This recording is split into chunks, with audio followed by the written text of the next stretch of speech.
నా పేరు సరిత, ఇందుగుర్తి సరిత, నాది రేగుంట గ్రామం. నేను గత 10 సంవత్సరాలుగా ఐకేపీ వివోఏగా పనిచేసిన. గత సంవత్సరం 2024 మే నెలలో నా మీద గడ్డం శ్రీనివాసరెడ్డి అనే అతను బీఆర్ఎస్ పార్టీకి సపోర్ట్ చేసిందని నన్ను జాబ్ నుండి సస్పెండ్ చేయించడం జరిగింది. అయినప్పటికీ కూడా నేను జనాలందరూ వాళ్ళకు కావాలనుకున్నప్పుడే నన్ను కావాలనుకుంటారనే ఉద్దేశంతో నానా ప్రయత్నాలు చేసిన. డిఆర్డీఓ ఆఫీస్కి అయినా, మల్లాపూర్ పోయినాం.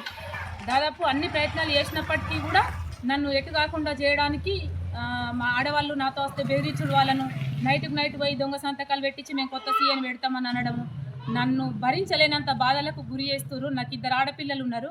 అతని పేరు గడ్డం శ్రీనివాసరెడ్డి.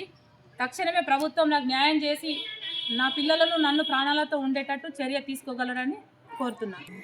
నేను గత 12 సంవత్సరాలుగా వివోఏగా పనిచేస్తున్నాను. మహిళా సంఘాల విషయాలు అనేది మహిళా సంఘాల సభ్యులకే పూర్తి బాధ్యత అనేది ఉంటుంది నా మీద.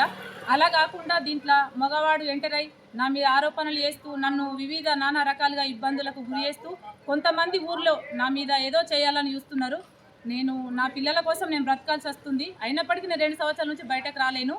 ఏదో చూద్దాం, మంచి జరగకపోతా అని అనుకున్నా. కానీ ఇప్పటికీ కూడా నన్ను ఇబ్బంది పెట్టడానికే వాళ్ళు చేస్తున్న ప్రయత్నాలు ఇంత అంతా కాదు.